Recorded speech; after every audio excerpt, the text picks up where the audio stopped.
Assalamualaikum warahmatullahi wabarakatuh. Perkenalkan, nama saya Dani Okta Mahendra dengan NIM 22338043.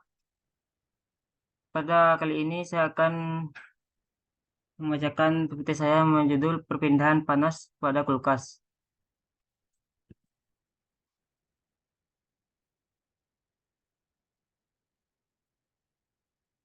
Latar belakang. Kulkas merupakan salah satu teknologi yang sangat bermanfaat dalam kehidupan sehari-hari. Penemuan kulkas pun menjadi salah satu penemuan terbesar di dunia. Berkat adanya kulkas, keperluan rumah tangga dan juga komersial menjadi lebih mudah karena kulkas dapat menjaga kesegaran berbagai makanan dan minuman yang disimpan di dalamnya.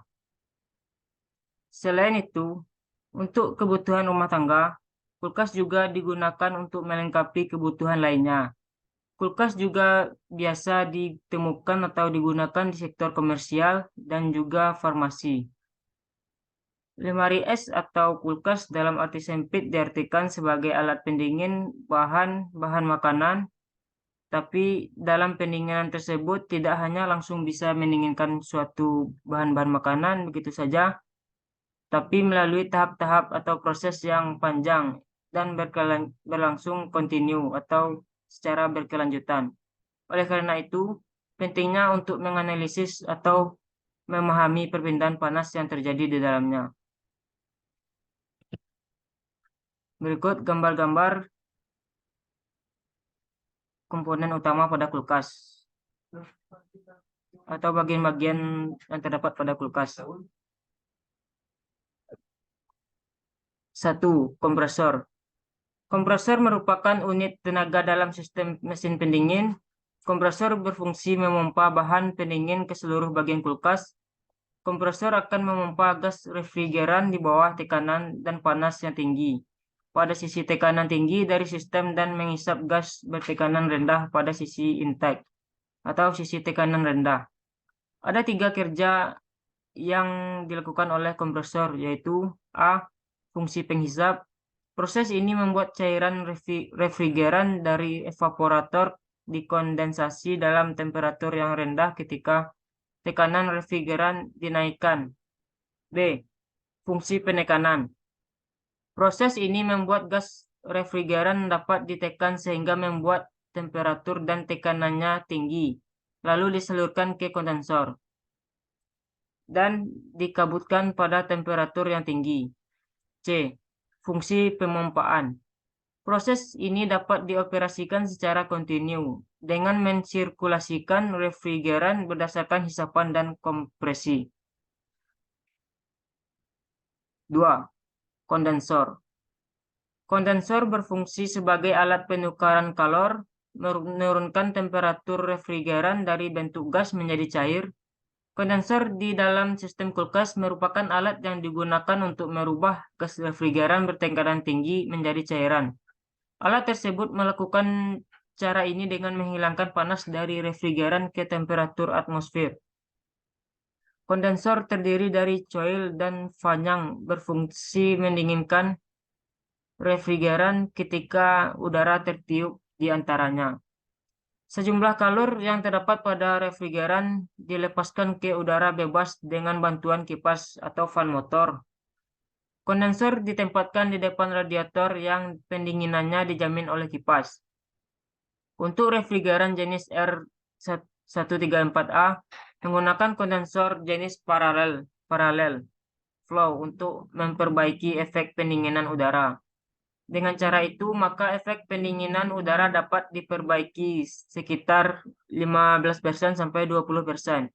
Agar proses pelepasan kalor bisa lebih cepat, pipa kondensor didesain berliku dan dilengkapi dengan sirip. Untuk itu, pembersihan sirip-sirip pipa kondensor sangat penting agar perpindahan kalor refrigeran tidak terganggu. Jika sirip-sirip kondensor dibiarkan dalam kondisi kotor, akan mengakibatkan mesin pendingin menjadi kurang dingin. Yang ketiga, filter atau reservoir dryer. Reservoir dryer merupakan tabung penyimpanan refrigeran cair, dan ia juga berisikan fiber dan desikan, bahan pengering. untuk menyaring benda-benda asing dan uap air dari sirkulasi refrigeran.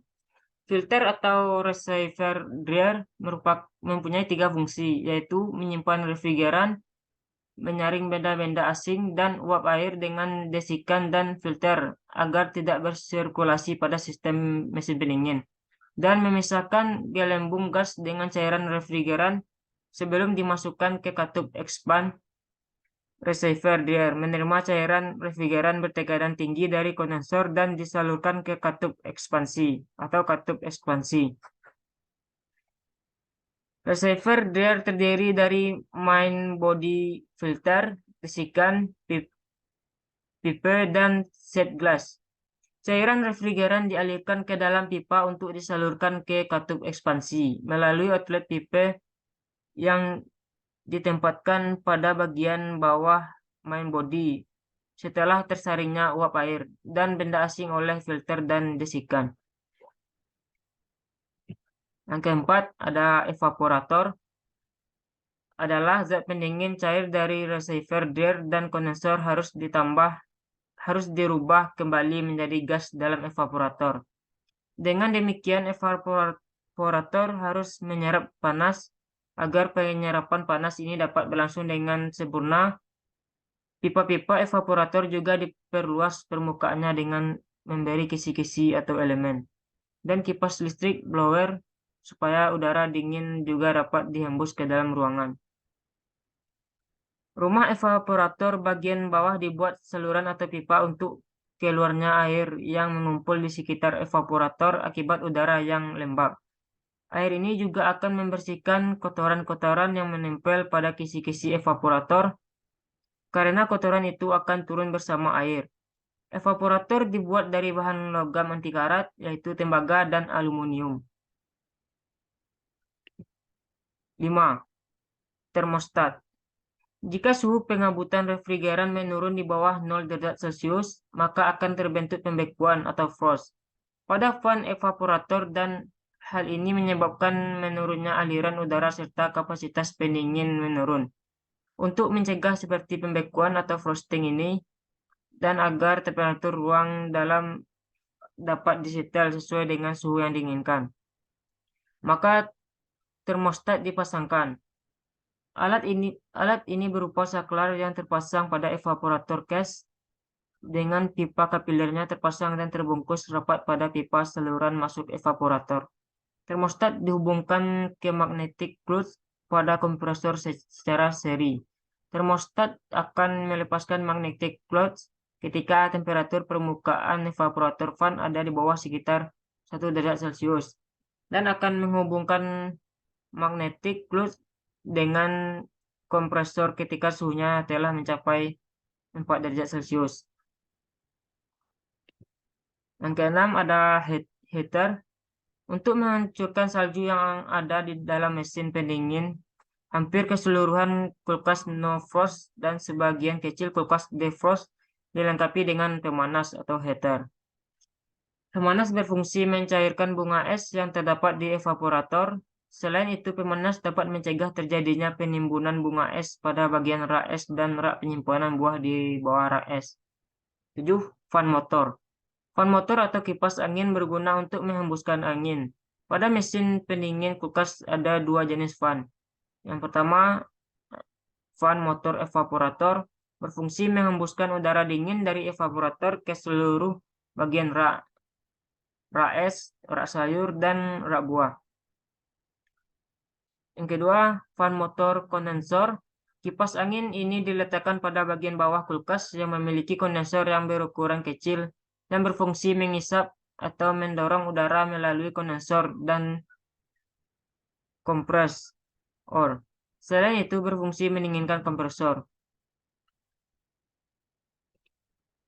8. Overload motor protector adalah komponen pengaman yang letaknya menyatu dengan terminal kompresor.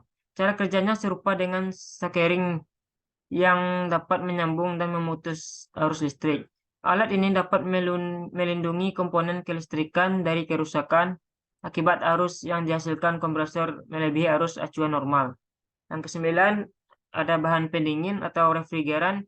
adalah zat yang mudah diubah wujudnya dari gas menjadi cair, ataupun sebaliknya. Jenis bahan pendingin sangat beragam. Setiap jenis bahan pendingin memiliki karakteristik yang berbeda. Berikut ada prinsip dan cara kerja.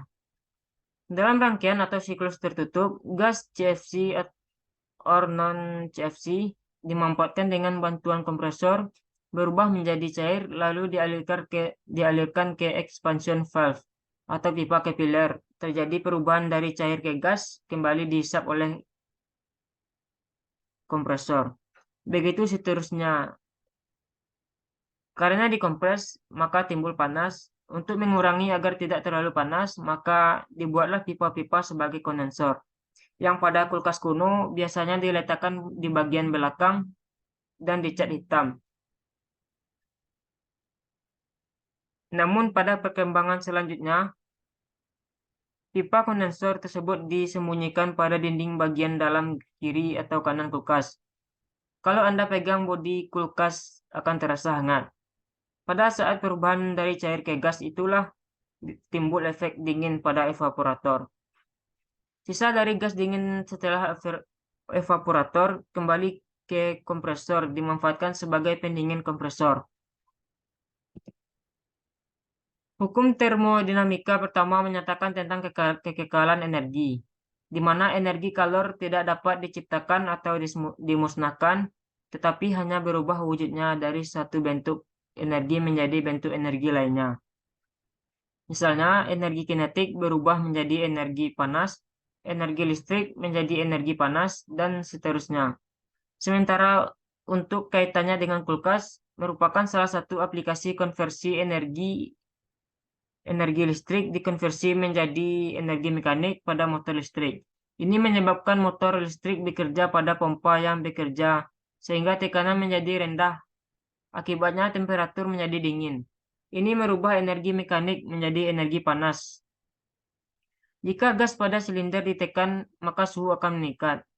Pompa pada kulkas menekan gas tertentu, yang menyebabkan perubahan wujudnya menjadi cair pada temperatur tinggi.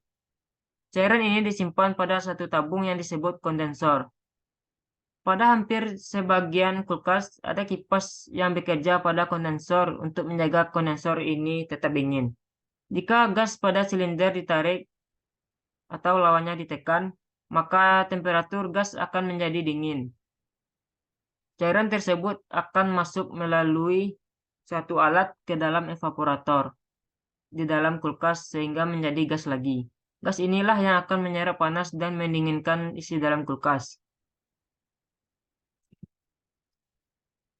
Usulan pemanfaatan. Peningkatan nilai manfaat dalam penggunaan kulkas dapat dilakukan dengan cara 1. Selain kegunaannya dalam menjaga makanan tetap segar, kulkas juga bisa dimanfaatkan dalam hal estetika dan desain ruangan. Dengan cara memilih desain kulkas yang elegan dan modern yang akan menambah keindahan suatu ruangan. Yang kedua, selain itu, pada kulkas terdapat panas, tepatnya panas tersebut terdapat pada bagian belakang kulkas yang dapat dimanfaatkan untuk mengeringkan sesuatu yang basah, bisa jadi pakaian, sepatu, dan lain-lain. Baiklah, hanya itu yang dapat saya sampaikan pada presentasi ini. Wabillahi taufiq wal hidayah. Assalamualaikum warahmatullahi wabarakatuh.